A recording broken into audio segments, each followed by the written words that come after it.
어떤 게 최종적으로 화폐가 죽게 되는 직접적인 원인이냐? 바로 신뢰가 붕괴할 때 본격적으로 화폐가 죽기 시작하거든요. 자, 이란 같은 경우에는 이런 일이 있었습니다. 자, 우리 2018년부터 이제부터 이 이란 내 하이퍼 인플레이션 문제가 너무 심각하니까 달러당 리알화 환율을 42,000리알에 고정하겠다라고 했어요. 근데 실제로 무슨 일이 있었냐? 이 군부가 달러를 42,000리알에 살 수가 있잖아요. 그 다음에 블랙마켓에 가서 5만 리알, 6만 리알, 7만 리알로 팔아서 환차익을 거뒀던 거예요. 이렇게 음성적으로 이 환차익을 거두면서 돈을 벌다 보니까 블랙마켓에서의 실제 환율은 140만 리알까지 천정부지로 치솟았던 겁니다. 그러자 엑소더스, 이제 더 이상은 이란 리알화는 믿을 게 못 된다. 그래서 98%의 구매력이 증발해버리는, 그래서 화폐가 드디어 죽어버린 거죠. 백훈종의 전지적 비트코인 시점. 네, 여러분 안녕하세요. 전비시 시간입니다. 오늘은요, 이란에서 발생한 일을 기반으로 화폐가 죽을 때 일어나는 일에 대해서 한번 말씀을 드려보도록 하겠습니다. 지금 지구 반대편 이란에서는 지난 수개월째 대규모 민중 시위가 일어나고 있고, 여기에서 이제 뭐 리짐 체인지가 일어나는지, 또 미국이 군대를 파견했다는 소식도 벌써 들렸죠. 그래서 지금 뭐 중동의 화약고가 다시 이란이 되어가고 있는데요. 오늘 제가 드리고 싶은 말씀은 이란에서 발생하는 일의 정치적인 그런 어떤 해석이나 인사이트, 그런 게 아니고, 또는 지정학적인 위기에 대한 뭐 저의 관점, 이런 거 말씀드리려는 게 아니라 지금 이란에서 발생하고 있는 화폐 문제를 통해서 이게 지구 반바퀴를 돌아 우리에게 미치는 영향에 대해서 좀 말씀을 드려보려고 합니다. 자, 이란에서 비트코인 가격이 폭등했다, 지금 이런 뉴스가 X상에서 굉장히 많이 번졌던 지난 일주일 전이었습니다. 자, 그래서 이 마리오 나우펄이라고 하는 사람의 트윗을 한번 보면요, 이란에서 비트코인 가격이 엄청나게 크게 올라가고 있다. BTC is spiking. 이란은, 근데 이 차트가 보여주는 거는 비트코인 가격이 갑자기 폭등하고 있는 게 아니라 사실 이란 리알화가 폭락하고 있는 겁니다. 이란 리알화, IRR이거든요. 사우디 리알화랑 이제 혼동하시면 안 됩니다. 이란의 화폐 IRR의 가치가 비트코인 대비해서 폭락하니까 비트코인 가격이 IRR로 표시했을 때 지난 이제 6개월 수익률이 1969%가 나오는 거고, 그리고 여기 1월 넘어서 2026년 1월 넘어서 갑자기 폭등하는 것으로 보이는 거죠. 이 같은 기간 동안 비트코인 가격은 달러 기준으로 봤을 때 아시겠지만 뭐 거의 플랫했습니다. 지금 조금 내려갔죠, 오히려. 그래서 지금 비트코인 가격을 기준으로 화폐를 바라보는 우리가 생각하는 것과 정반대의 개념에 대해서 지금 우리가 배울 수 있는 그런 차트가 되겠는데요. 이제 저는 진짜 비트코인을 이런 기준으로 보거든요. 비트코인 가격이 올라갔다 내려갔다 변동성을 심하게 가져간 게 아니라, 사실 비트코인은 화폐 가치를 비추는 거울이에요. 그래서 원화, 달러, 유로, 뭐 파운드, 엔화, 기타 등등 전 세계에 있는 화폐들의 어떤 격변이 생겼을 때 비트코인 가격이 그것에 반응할 뿐입니다. 다른 말로 하면 비트코인 가격은 플랫한데 해당 화폐의 가치가 크게 떨어지는 거죠, 보통. 그래서 그거를 제대로 우리가 볼 수 있는 게 바로 이란 리알화의 지금 이런 엄청난 무브가 되겠습니다. 자, 그래서 이게 지금 지구 반대편에 있는 우리에게 무슨 상관이냐, 이거를 이제부터 잘 우리가 고민을 해봐야 됩니다. 이걸 모르고 우리가 있으면은 똑같은 상황이 우리에게도 발생할 수 있어요. 이제 어차피 시간 문제일 뿐입니다. 지구를 돌고 우리나라에도 똑같은 일이 발생할 수 있기 때문에 한국인들은 이 이란에서 지금 굉장히 안타까운 상황을 맞이하고 있는 이 이란 국민들보다 조금 더 발빠르게 대처를 해야겠죠. 그래서 오늘 이 순서를 마련을 한 건데, 자, 지금 이란 리알화가 블랙마켓에서 어떻게 되고 있는지를 보여주는 차트입니다. 그러니까 달러 대비 이란 리알화 환율이 있을 거 아닙니까? 그 환율이 지난 2014년부터 2026년 동안, 이 기간 동안 56배가 떨어졌고요. 이란 리알화 가치가 달러 대비해서 떨어졌고요. 이 이란 리알화의 가치는 그래서 지금 98%의 구매력을 잃은 상태입니다. 그리고 지금 지난 3년 전, 그러니까 2014년부터 꾸준하게 리알화 가치가 떨어져 오긴 했지만 지난 3년간 엄청 가파르게 떨어진 거 볼 수가 있죠. 이게 바로 환율이지 않습니까? 그러니까 1달러당 한 20만 리알 정도 하던 화폐, 이때만 하더라도 2018년만 하더라도 20만 리알 정도 하던 환율이 지금 140만 리알이에요. 20만 리알에서 140만 리알로 7배, 2018년부터 2025년 말까지 7배가 뛰었어요, 환율이. 그러면서 지난 3년 동안 그 환율 상승폭이 가장 커요. 다른 말로 하면 리알화 가치가 수직 낙하했다라는 걸 말해주는 거죠. 이란의 지금 화폐 가치가 이렇게 떨어지고 있는 상황, 일단 당장은 이란에 지금 하이퍼 인플레이션이 찾아왔습니다. 2025년 12월 기준 이란의 소비자 물가 상승률이 전년 동기 대비 56%를 찍었거든요. 그리고 IMF나 월드뱅크에서 공식적으로 얘기하는 이 하이퍼 인플레이션율이 매월 한 50% 정도 됩니다. 매월 기준 50% 정도 물가 상승이 일어나면 하이퍼 인플레이션이다. 그래서 이란이 작년 12월에 그 기준을 넘은 겁니다. 심지어 음식료 가격은 72%에 달한다고 해요, 무려. 전년 동기 대비 72% 월 인플레이션이. 자, 이렇게 되니까 이란에서는 당연히 시민 본기가 일어날 수밖에 없죠. 내가 이란에서 돈을 벌어서 열심히 저축해온 할아버지 할머니인데 그 할아버지 할머니가 한 6개월 지나니까 내가 원래 이만큼의 돈을 가지고 쇼핑을 하러 가면은 이런 식료품을 살 수가 있었는데 단 6개월 만에 그거의 한 4분의 1, 5분의 1, 7분의 1밖에 못 사게 되는 겁니다. 그러니까 당연히 엄청난 불만이 터져나올 수밖에 없죠. 이란 리알화 가치가 이렇게 떨어지고 있는 걸 우리가 볼 수가 있고요. 인플레이션이 폭발하고 있다. 근데 재밌는 거는 이란 리알화가 왜 이렇게 가치가 급격하게 떨어질까라는 거죠. 이 차트에서 보시듯이 왜 지난 3년간 이렇게 급격하게 떨어지냐. 이렇게 보시면 되겠습니다. 지금 화폐가 갑자기 가치를 잃고 점점 이 수명이 다해가다가 갑자기 죽는 현상. 화폐가 갑자기 죽는 현상은 뭐 여러 가지 원인이 있어요. 나라마다 다 달라요, 사실은. 우리나라 같은 경우에도 지금 원달러 환율이 너무 많이 올라가니까 많은 분들이 걱정하고 계시죠. 그래서 그게 뭐 정부의 이런 부채가 너무 많이 갑자기 늘어나서라고 합니다. 미국 같은 경우에는 정부 부채가 지금 엄청난 문제가 되고 있는 거 누구나 다 알고 있는 사실이고, 지금 뭐 인플레이션에 허덕이는 아르헨티나, 튀르키예 이런 나라들 모두 각자의 이유에 의해서 이 자국 화폐에 대한 신뢰가 흔들리는 거 다 그 원인이 제각각입니다.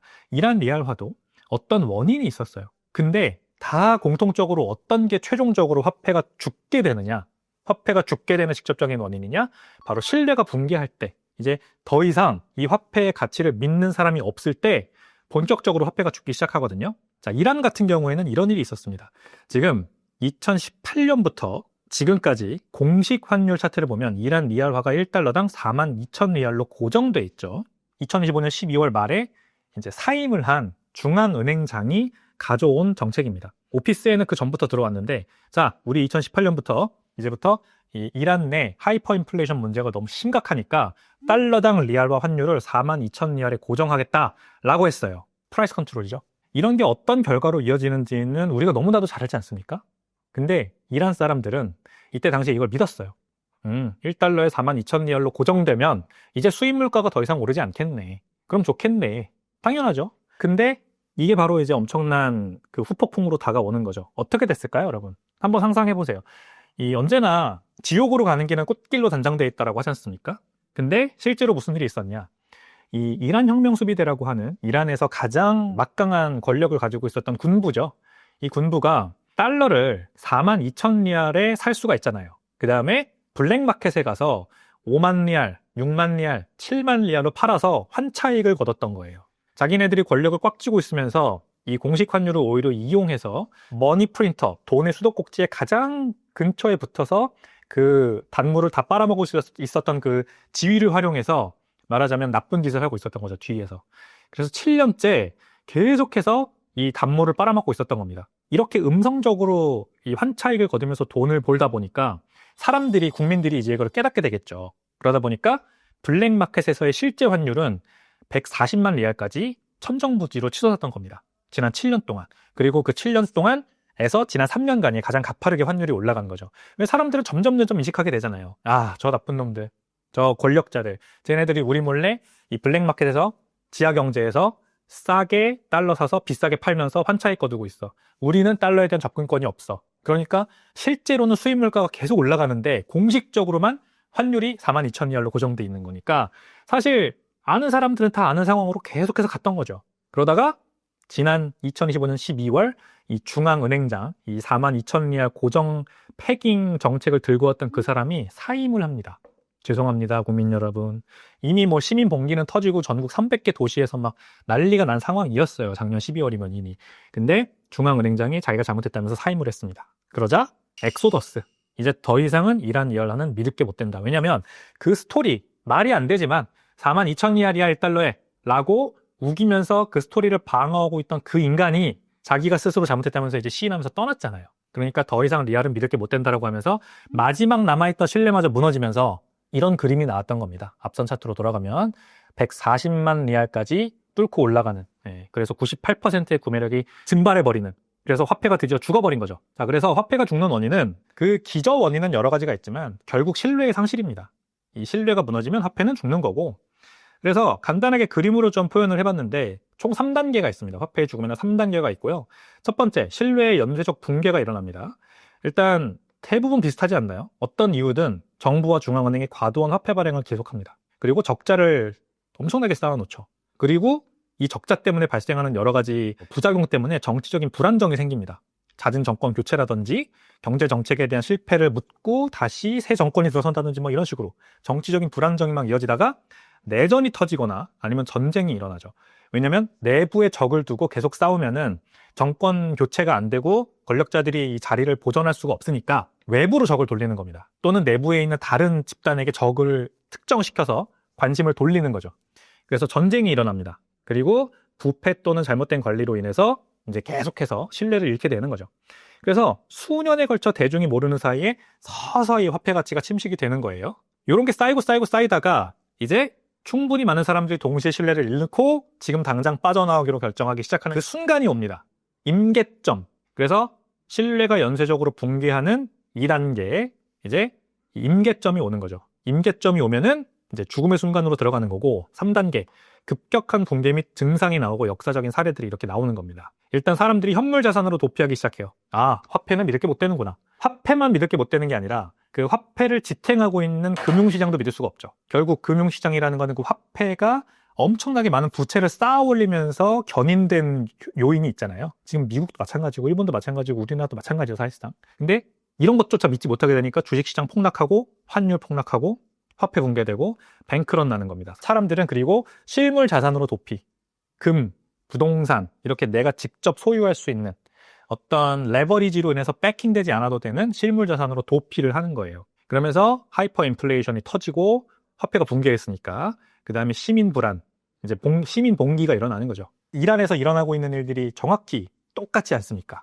이란의 사태는 당연히 이제 뭐 다양한 원인이 있지만 화폐라는 관점에서만 바라보면 지금 중앙은행장 이번에 12월에 사임했다고 하는 그 사람이 가져온 42,000리알의 1달러 환율을 고정시키는 그 정책의 실패, 그 정책이 오히려 블랙마켓에서 리알화 가치를 더 폭락을 시켰고, 그것 때문에 사람들의 신뢰가 무너지다가 임계점이 와서 시민 불안이 더 커지고 사회적 무질서가 커진 그런 현상을 우리는 지금 보고 있는 거다, 이렇게 보시면 되겠습니다. 그러니까 역사적 사례들이 이렇게 많아요. 1920년대 바이마르 독일도 마찬가지였죠. 엄청난 전쟁 배상금을 물어줘야만 했던 그 현실을 극복하기 위해서 화폐 발행을 미친 듯이 했고, 그래서 인플레이션이 터졌고 그 다음에 화폐 발행 계속 이어지면서 결국 나라가 망하는 지경까지 갔습니다. 짐바브웨 토지 개혁을 한다고 마음대로 화폐 발행을 했죠. 그러다가 인플레이션이 터졌고, 그러다가 화폐 개혁을 막 단행했고 그래도 안 되니까 결국에는 화폐가 무너졌고요. 베네수엘라, 우리 다들 알죠? 석유라는 엄청난 자원의 보고였어요. 그래서 석유 가격이 막 올라갈 때는 베네수엘라가 돈을 잘 벌고 막 무상복지, 기업들은 국유화하고 이런 식으로 마치 지상낙원 파라다이스가 있는 것처럼 정책을 폈으나 석유 가격이 떨어지기 시작하자 이제 그 모든 거품에서 쭉 자본이 빠져나오기 시작하면서 베네수엘라가 하이퍼 인플레이션으로 빠져들어간 거죠. 그래서 사회주의 정책으로 한동안 버텼으나 결국 버티지 못하고 이 나라의 대통령은 축출되고 말았죠. 자, 레바논 부채 위기가 터졌습니다. 정치적 마비가 왔습니다. 부정부패가 터졌습니다. 그러다가 화폐가 무너졌고요. 이란은 지금 현재 역사적 사례들이 아니라 지금 진행 중인 사건입니다. 마음대로 국민들을 제재하고 핵긴장 유지한다고 군비 경쟁 벌이면서 돈을 벌어들이는 건 전부 무기 개발에다가 쓰고, 그러면서 환율 고정시키고 공식 환율만 고정시키고 블랙마켓에서는 그렇게 환율이 떨어지게 납두고, 그러다가 화폐가 붕괴하다가, 즉 잘못된 관리를 하다가 지금 화폐가 죽었습니다. 그냥 98%의 구매력을 잃어버렸으니까 죽은 거죠. 더 이상 복구가 불가능한 그런 상황까지 내달고 말았고 중앙은행장이 사임했어요. 이런 역사적 사실들과 지금 이란에서 벌어지고 있는 일들을 우리가 반면 교사 삼아서 같은 일이 벌어지지 않게 해야 되는데 사실 너무 어렵지 않을까 싶습니다. 왜냐하면 미국이든 일본이든 더 오래 버티는 체력이 있을 뿐이다? 그러다가 언젠가는 그 임계점이라는 게 똑같이 오지 않을까 생각을 하거든요. 결국 빚으로 빚을 돌려먹으면서 계속해서 죽음에 나선 게임을 벌이고 있는 건 똑같기 때문에 이제 비트코인의 이란 리알화 표시가격 차트 다시 한번 보도록 하겠습니다. 비트코인이 9일 만에 2,567%가 오른 것처럼 보이지만 사실 그게 아니라 9일이라는 짧은 시간 동안 2025년 12월 말에 중앙은행장이 사임하면서 마지막 남아있던 실리마저 붕괴되는 그 기점으로 9일 동안 2,567% 이란 리알화로 표시된 비트코인 가격이 폭등을 했어요. 근데 앞서 말씀드린 것처럼 비트코인 가격이 폭등한 게 아니라 리알화 가치가 제로에 수렴하게 떡락을 한 거라고요. 이거를 우리가 잘 알아야 돼요. 즉, 이란에서는 사람들이 리알화 가치가 0으로 수렴하면서 같은 동기간 동안 무엇에 대한 수요가 폭발했느냐? 실물 자산에 대한 수요가 폭등을 한 겁니다. 그리고 다른 실물 자산도 아니고 비트코인에 대한 수요가 폭등을 했어요. 자, 뭘 보면 알 수가 있냐? 체인알리시스라고 하는 이제 온체인 분석 기관이 있죠. 여기에서 이란의 거래소들에서 비트코인이 개인 지갑으로 빠져나가는 엄청난 폭등하는 이 비율을 캡처를 했습니다. 이 달러 기준으로 봤을 때, 금액 기준으로 봤을 때 100달러 이하 또는 1000달러 이하의 작은 출금 건수가 굉장히 많아요. 금액이 굉장히 많아요. 건수로 봐도 엄청나게 많이 늘어났죠. 그래서 11월 1일부터 12월 27일 요때, 그러니까 전 국민적인 봉기가 터지기 바로 직전, 요때가 이제 까만색 바 그래프고, 그러니까 짙은 남색 바 그래프고 좀 옅은 파란색 바 그래프가 그 시민 봉기가 터진 이후, 그리고 이란에서 전기랑 인터넷 차단해버리기 바로 전 1월 8일까지의 그 기록이 되겠습니다. 그러니까 프로테스트 터지기 전과 프로테스트 터진 이후 비트코인 거래소에서 개인 지갑으로 출금된 건수랑 달러 금액을 보면은 엄청나게 폭증을 하고 있는 거 볼 수가 있는 거예요. 물론 이란 내 이 비트코인 거래량이 한 50% 정도는 그 이란 혁명수비대라고 하는 군부, 거기에서 대부분 차지를 하고 있다고 합니다. 그러니까 이란에서 달러 자산이나 아니면 벌어들인 돈을 은닉하는 용도로 비트코인이 많이 썼죠. 그거 외에도 일반 시민들까지도 비트코인을 활용해서 지금 거래소에 그냥 두는 것도 아니고 개인 지갑으로 출금하는 게 이렇게 미디엄 그리고 스몰 위드로얼이 많은 거 보면 알 수가 있는 거예요. 그러니까 화폐에 대한 신뢰가 완전히 흔들렸을 때, 자, 실물 자산에 대한 수요가 올라간다. 근데 실물 자산도 실물 자산 나름인 거죠. 예를 들어 부동산 같은 거는 이런 상황에서는 지금 어떻게 생각을 할까요, 사람들이? 굉장히 시빌 언레스트가 터진 거 아니에요. 불안정하잖아요. 전국이 불안정해. 레짐 체인지가 일어날 수 있어. 미국이 당장 폭격을 할 수 있어. 이런 상황에서 실물 자산이라고 하는 것, 특히 부동산 가치 덩치가 크고 뭔가 등기를 통해서 내 소유권을 유지해야만 하는 것들은 과연 사람들이 관심이 있을까요? 덜 하죠, 아무래도. 그래서 금괴, 은괴, 그나마 이렇게 피지컬하게 내가 보관할 수 있는 거, 직접 품에 안을 수 있는 거, 이런 것들의 수요가 늘어나는데, 자, 금과 은도 사실 많으면 많을수록 불편하죠. 어디로 가지고 나가기도 불편하고, 지고 이고 다니기도 불편하고, 진위를 검증하기도 불편하고, 내가 이제부터 뭔가 서비스를 줄 텐데 금으로 나한테 페이를 한대. 근데 그 금이 진짜인지 가짜인지 내가 어떻게 아냐고요. 태워보는 수밖에 없는데 검증 절차도 굉장히 복잡합니다. 자, 그래서 비트코인만큼 좋은 게 없는 거예요. 비트코인의 밸류 프로포지션은 이렇게 급변 사태가 터지면 터질수록 더욱더 가치가 급증하게 됩니다. 기하급수적으로 늘어납니다. 자, 그래서 남의 일이 아니다. 미국이나 우리나라나 이런 선진국들의 이런 수준의 어떤 소요 사태가 발생할지는 굉장히 미지수죠. 그러나 그 근처까지만 가더라도 그에 준하는 굉장히 긴박한 사태가 터진다 한다면, 예를 들어 우리나라는 1997년 IMF도 한번 맞아봤잖아요. 이런 사태가 터졌을 때 그때는 없었던 비트코인이 그때 어떤 밸류 프로포지션을 우리나라에서 가져갈 거냐, IMF가 만약에 터진다면 굉장히 귀중한 보물이 되지 않을까요? 자, 그래서 미국도 지금 2026년 현재 기준으로 37조, 38조 달러에 달하는 국가부채를 지고 있습니다. 그게 늘어나는 속도가 워낙에 가팔라서 이제 10년 뒤에는 59조 달러, 그리고 48년에 100조 달러, 그 다음에 30년 뒤에는 150조 달러까지 이렇게 지수함수의 법칙이 적용된 것으로 보이죠. 왜냐하면 부채는 계속해서 더 많이 늘어납니다. 이자도 더 늘어나고 그 다음에 빚으로 빚을 돌려막아야 되기 때문에 계속해서 늘어나는데 이 속도가 가팔라지고 있는 게 사실이다. 그래서 재정적자가 돈 복사를 불러오고 신뢰가 점점 상실되면서 달러화와 미국채에 대한 신뢰가 상실되면서 결국 붕괴하는 게 이 레이 달리오 같은 사람들이 계속해서 주장하는 부분이죠. 세계 질서가 재편된다. 근데 이제 레이 달리오는 미국이 무너지면 뭐 중국 같은 신흥국이 부상할 거라고 하는데 저는 그렇게 보지는 않습니다. 비트코인이 부상한다. 저는 이렇게 봅니다. 달러가 기축통화 지위를 잃으면 다시 이 기축통화라고 하는 것의 정의가 재편되면서 비트코인 같은 무신뢰 기반 중립지의 화폐가 기축통화로서 민간에서 받아들여서 기능하기 시작할 거다. 중국에서 또는 일본에서 뭐 다른 나라에서 발행한 국채나 화폐가 기축통화의 지위를 뺏어가게 되는 그런 형태가 저는 아닐 거라고 봐요. 똑같은 문제가 있으니까. 왜냐면 다들. 자, 그래서 연방준비제도 설립 이후에 달러 가치가 크게 하락하고 있어요. 여기 보시면은 100달러가 1792년 이후로 이 같은 100달러가 얼마의 인플레이션을 지금 가져오고 있는지, 이때가 그냥 기점이죠. 1972년 뭡니까? 닉슨 쇼크지 않습니까? 일단 연방준비제도가 설립된 1792년 이후로 화폐 가치는 조금씩 계속 녹고 있었고 100달러를 기준으로 한 인플레이션이 계속 늘어나고 있으니까, 그리고 닉슨 쇼크를 기점으로 뭔가 일이 터져서 크게 인플레이션율이 치솟기 시작했고, 그 전에 그리고 30년대에 금준비법도 있었죠. 1932년에 있었던 금준비법. 그러니까 미국이 미 국민들로부터 금 현물을 전부 다 은행에서 몰수한 사건이죠. 자, 20달러, 온스당 20달러에 줄 테니 네가 금을 나한테 주면은, 국가에서 금을 나한테 주면은 20달러를 줄 테니 다 이제 나라한테 금을 다 맡겨라. 이제 시민들이 직접 금괴를 가지고 있는 건 불법이다 이러면서 전부 걷어들인 다음에 금을 온스당 35달러로 재평가해서, 말하자면은 이제 금 가치를 훨씬 띄워버리고 달러 가치를 절하시켜버린 그런 사건이죠. 자, 그 다음에 닉슨 쇼크가 72년에 있었던 겁니다. 그러면서 사실상 미국 달러의 구매력이 제로에 가깝게 붕괴하고 있습니다. 계속해서 전쟁 터지고 1800년대 전쟁, 그리고 연준 생기고 금 준비법 나오고 그 다음에 닉슨 쇼크 있으면서 뭐 그나마 연준이라는 게 나오기 전에는 화폐 가치라는 게 계속해서 이렇게 올라갔다 등락을 거듭하긴 했는데, 이제 연준 등장 이후로 계속해서 화폐 가치는 급전직하로 떨어지고 있는 거예요. 그리고 이거는 이제 유행어죠, 하나의. 그 무엇도 이 폭주 기관차를 멈출 수 없다는 게 이 달러의 운명도 결국 시간 문제, 언젠가는 특정 임계점이라는 걸 맞을 거다. 그래서 Nothing Stops This Train이라는 그 용어가 비트코인러 사이에서는 굉장히 유행어처럼 번지고 있습니다. 자, 그래서 시간 프레임을 너무 길게 보지 말고 이번에는 2020년부터 한번 봅시다.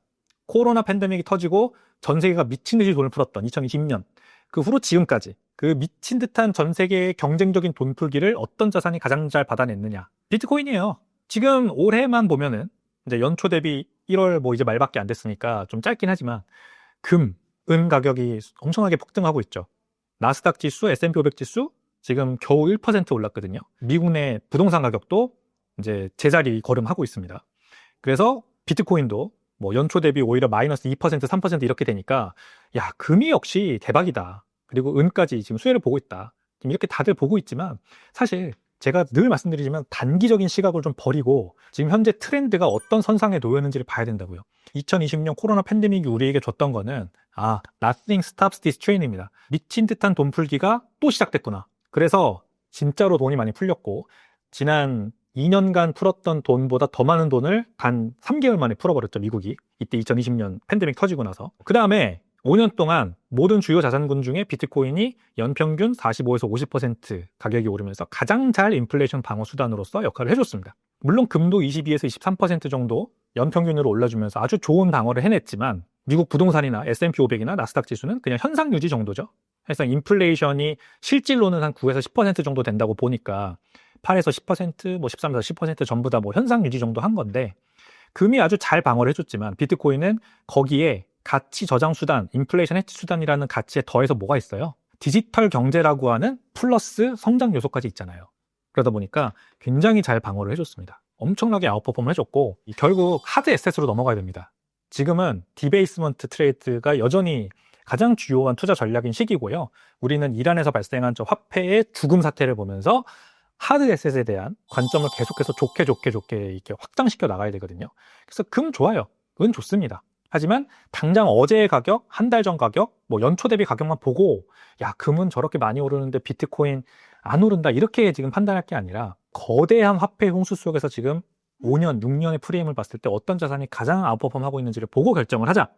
근데 비트코인이 지금 연초 대비 못 가고 있다는 거는 오히려 굉장한 매수 찬스다라는 얘기를 할 수밖에 없는 거죠. 아시겠죠? 저는 이제 비기를 설명드렸습니다. 선택은 여러분의 몫입니다. 오늘 내용도 인사이트 있었다면 구독, 좋아요 부탁드리고요. 알림 설정까지 해주시면 감사하겠습니다. 저는 다음 시간에 찾아오겠습니다. 감사합니다.